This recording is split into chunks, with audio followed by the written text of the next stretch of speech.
Bulletin میں خوش آمدید۔ آغاز میں سب سے پہلے اہم خبر آپ کو دیں۔ Army chief general Asim Munir کی زیر صدارت 263ویں کور کمانڈرز کانفرنس ہوئی ہے۔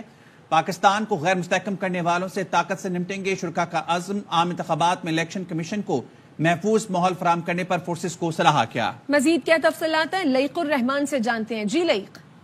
Army chief general Syed Asim Munir کے زیر صدارت یہ 263ویں کور کمانڈرز کانفرنس تھی، جس کے شرکاء نے مسلح افواج کے افسران، جوانوں، قانون نافذ کرنے والے اداروں اور شہریوں سمیت شہداء کی عظیم قربانیوں کو زبردست انداز میں خراج تحسین پیش کیا۔ فورم نے اس عزم کا اعادہ کیا کہ پاکستان کو غیر مستحکم کرنے کے لیے دشمن قوتوں کے اشارے پر کام کرنے والے تمام دہشت گردوں، ان کے سہولت کاروں اور ان کے حوصلہ افزائی کرنے والے عناصر کے خلاف ریاست مکمل طاقت کے ساتھ نمٹے گی۔ آرمی چیف نے کمانڈرز کو دہشت گردگی اور عسکریت پسندی کے خلاف حاصل شدہ اہداف کے فوائد کو مستحکم کرنے کی ہدایت کی۔ فورم کی جانب سے بھارت کے مقبوضہ جموں کشمیر میں کشمیریوں پر جاری جبروں پر تشویش کا اظہار کیا گیا اور انسانی حقوق کی مسلسل خلاف ورزیوں کی مذمت بھی کی گئی۔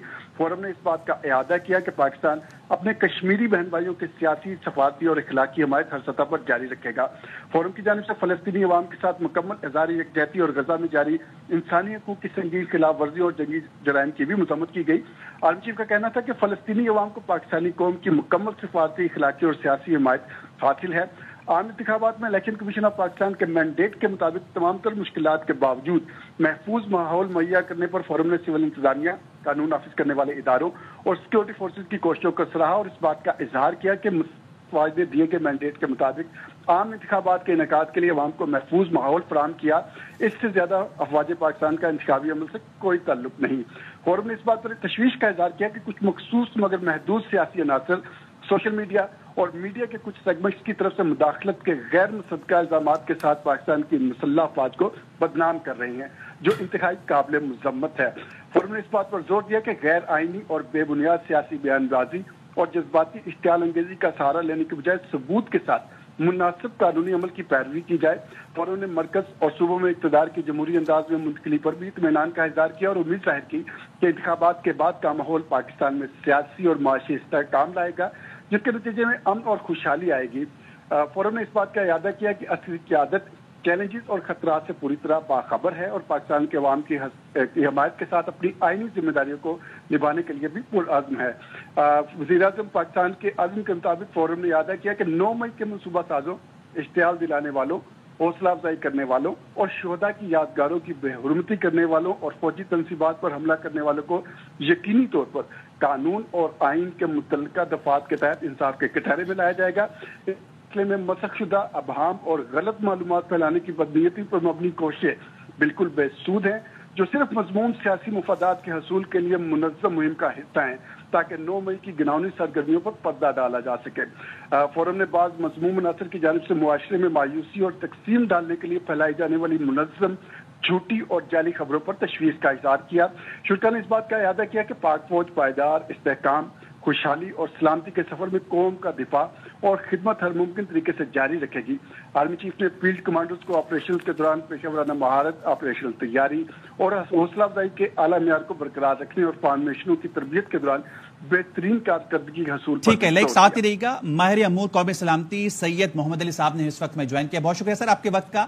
Army chief general Asim Munir کی زیر صدارت 263ویں کور کمانڈرز کانفرنس ہوئی ہے اور شرکاء نے اس عزم کا اظہار کیا ہے کہ 9 مئی کے منصوبہ سازوں، اشتعال دلانے والوں کو قانون کے کٹہرے میں لایا جائے گا۔ کیا کہیں گے اس پہ آپ؟ بہت شکریہ جی۔ دیکھیے، میں سمجھتا ہوں کہ یہ جو آج کی کور کمانڈر کانفرنس ہے، اس کا جو بیانیہ ہے اور ساتھ ہی ساتھ جو اس کی ٹائمنگ ہے وہ بہت سگنیفیکنٹ ہے 3 اعتبار سے۔ پہلی بات تو یہ ہے کہ ایک طرح سے جیسے ہی جمہوری ایک عمل نئی حکومت کے قیام میں آنے کے بعد مکمل ہوا ہے، تو فوج کی اعلیٰ قیادت کی طرف سے قومی سلامتی کی جو اہم ترین معاملات ہیں ان کے اوپر اپنی ایک طرح سے پالیسی اور سوچ جو ہے وہ کلیئرلی واضح کر دی گئی ہے۔ یہ اس کا پہلا پہلو ہے۔ دوسرا پہلو یہ ہے کہ آپ نے دیکھا کہ جو 6 امور کی بہت جامع انداز میں آپ کے نمائندے نے جن کا احاطہ کیا ہے، وہ اس سے یہ بات ظاہر ہوتی ہے کہ فوج جو ہے قومی سلامتی کے جو 4 بڑے چیلنجز ہیں، وہ فیک پروپیگنڈا انفارمیشن ڈومین میں ہو، وہ ہمارے اکنامک چیلنجز میں SIFC کا کردار ہو، یا دہشت گردی کے خلاف جو موجودہ افواج پاکستان کی جو کیمپین چل رہی ہے وہ ہو، یا ملک کو کے جمہوری عمل کا ساتھ دینا اور اس میں اپنی ذمہ داری پوری کرنا اور سیاسی انتشار جو ہے اس کو بھی پاکستان کے لیے ایک قومی سلامتی کا خطرہ سمجھنا، یہ وہ 4 پہلو ہیں جس کی میں سمجھتا ہوں اس موقع پہ فوج کی اعلیٰ کمان کی جانب سے جو نشاندہی ہے وہ اس بات کا ثبوت ہے کہ وہ نئی آنے والی حکومت سے یہ توقع کرتی ہے کہ وہ ان پالیسیز کے حوالے سے اپنی ترجیحات اور جو ان کی کنسسٹنسی ہے ان کو برقرار رکھے گی، اور فوج نے یہ ایک طرح سے اشور کیا ہے نئی جمہوری حکومت کو کہ وہ جمہوری عمل کے ساتھ کھڑی بھی ہے، اور اس کا اس پورے الیکٹورل پروسیس میں سوائے ایکسٹرنل سیکیورٹی پرووائڈ کرنے کے کوئی عمل نہیں ہے، اور وہ عوام کی رائے کا احترام بھی کرتی ہے، اور اس میں اس کے پورے پروسیس میں جتنے ادارے اور افراد جو ہے انوالو رہے ہیں ان کی خدمات اور ان کی ایفرٹس کو اپریشیٹ بھی کرتی ہے۔ ٹھیک، سید محمد علی صاحب آپ ہمارے ساتھ ہی موجود رہیے، بریگیڈیئر ریٹائرڈ حارث نواز صاحب بھی ہمارے ساتھ موجود ہیں۔ بریگیڈیئر صاحب بہت شکریہ سر، ARY کو آپ نے وقت دیا۔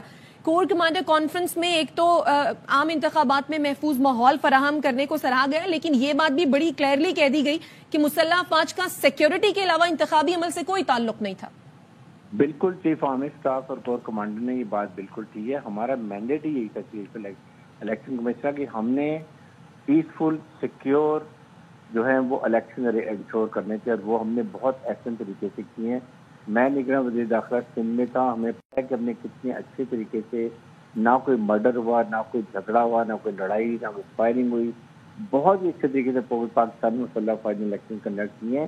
اور باقی یہ مضمون جان کے ایک پروپیگنڈا خاص گروپ ہے جو کر رہا ہے، جبکہ ہمارا الیکشن کرانے میں اس کے بعد اس کے گورننس یہ سب چیزیں جو ہیں یہ سول گورنمنٹ کی رسپانسبلٹی تھی۔ We have got nothing to do. اس کے اوپر بڑا کلیئر کور کمانڈر کا اور چیف آرمی صاحب کا اسٹانس تھا جو ہم سب اس بات کا سراہنا چاہیے۔ ساتھ آپ نے دیکھا ہو تو انہوں نے کشمیر کے بارے میں دوبارہ بھی بات کی ہے کہ ہم کشمیری معاہدات کھڑے ہیں، ان کے جبر ظلم جو پر ہو رہا ہے اس کی مذمت کرتے ہیں۔ پیلسٹائن کے بارے میں انہوں نے کہا ہم ان کے بھائیوں کے ساتھ ہیں، اور تمام سیاسی، اخلاقی، سفارتی جو مدد ہے وہ ہم ہر وقت کریں گے اور کرتے رہیں گے، اور اس کو کنڈیم کرتے ہیں۔ پھر یہ جو ایک اور یہ جو اب دہشت گردی ہو رہی ہے اس کے بارے میں بڑا کلیئر بات کی گئی ہے کہ جس طریقے سے وہاں افغان نیشنل جو ہے اب TTP کے ساتھ مل کے پاکستان میں دہشت گردی کر رہے ہیں، اور ابھی ریسنٹلی 6 لوگ مارے گئے ہیں جو سارے افغان نیشنل تھے۔ یہ بڑا ایشو ہے شور کی ابھی جو نئی گورنمنٹ آئی ہے، حکومت آئی ہے، ان کو اس کے لیے آدمی سے بریفنگ لے کے ضرور افغان طالبان سے بات کرنی چاہیے، اور ان کو وعدہ یاد کرنا چاہیے کہ آپ نے جب وعدہ کیا تھا کہ ہماری سرزمین اسی کے خلاف استعمالی طرف کیوں ہو رہی ہے، اور اس کے بعد بڑی سختی سے دو ٹوک فیصلہ کرنے کی ضرورت ہے۔ ہم اپنے شہیدوں کو کبھی نہیں بھولتے، یہی کور کمانڈر نے اور چیف آرمی صاحب نے دوبارہ ریکریٹ کیا ہے کہ ہم ان کو کبھی نہیں بھولتے۔ ان کی شہادت ہمیں ایک نیا عزم دیتی ہے کہ ہم نے بدلہ لینا ہے، اپنے شہیدوں کی شہید جو ہوئے ان کے ساتھ، ان کا فیملی ساتھ کھڑے ہیں، ان کا خیال رکھنا ہے۔ یہ ہماری ایک شروع سے فوج کا ایک ہے خاص طور امتیاز ہے، اس کو ہم کبھی محسوس نہیں کرتے ہیں۔ اوور آل یہ کانفرنس بہت اہم تھی، میرے خیال میں تمام اہم امور پر ڈسکس کیے گئے، پالیسی اسٹیٹمنٹ دی گئی۔ اچھا بریگیڈیئر صاحب، ایک اور چیز، شرکا نے اس بات کا بھی عزم کیا ہے 9 مئی کے منصوبہ سازوں اشتعال دلانے والوں کو قانون کے کٹہرے میں لایا جائے گا، اس پہ کیا کہیں گے؟ دیکھیں یہ ایک بہت ضروری ہے۔ دیکھیں بات یہ ہے کہ اگر 9 مئی کو جنہوں نے یہ شیطانی کھیل کھیلا، مسلح افواج اور عوام کو آپس میں ڈیوائڈ کرنے کی کوشش کی، نشان حیدر کے شہداء یادگاروں کو حکومتی کی، کنٹونمنٹ میں جا کچھ کیا، ایئر فورس کے انسٹالیشن میں جو کیا، یہ اگر آج ہم ان کو سزا نہیں دیں گے تو یہ کل اور انکریج ہوں گے۔ اس لیے کچھ لوگوں کو سزا دینا بہت ضروری ہے تاکہ یہ protect as a deterrent for others not to do it, ورنہ یہ ایک روٹین بن جائے گی۔ اس پہ آہنی ہاتھ ہونا چاہیے۔ ہاں، قانون کے تقاضے پورے ہونے چاہیے، انصاف کے تقاضے پورے ہونے چاہیے۔ فرق صرف جو ہوتا ہے فوجی تعلیم میں کہ آپ اسپیڈ اپ کرتے ہیں، ایکسپیڈائٹ کرتے ہیں، آپ نے 6 سال کے بجائے 1 سال میں کیس فائل کر لیتے، لیکن تمام انصاف کے تقاضے پورے کیے جاتے ہیں۔ اس پہ کوئی ڈاؤٹ نہیں ہونا چاہیے، اور کچھ لوگوں کو ضرور سزا ملنی چاہیے جو ان جرائم میں ملوث پائے جاتے ہیں۔ ٹھیک ہے، بریگیڈیئر ریٹائرڈ حارث نواز صاحب آپ ساتھ ہی موجود رہیے۔ بریگیڈیئر ریٹائرڈ راشد ولی صاحب بھی ہمارے ساتھ موجود ہیں۔ راشد ولی صاحب بہت شکریہ سر، ARY کو آپ نے وقت دیا۔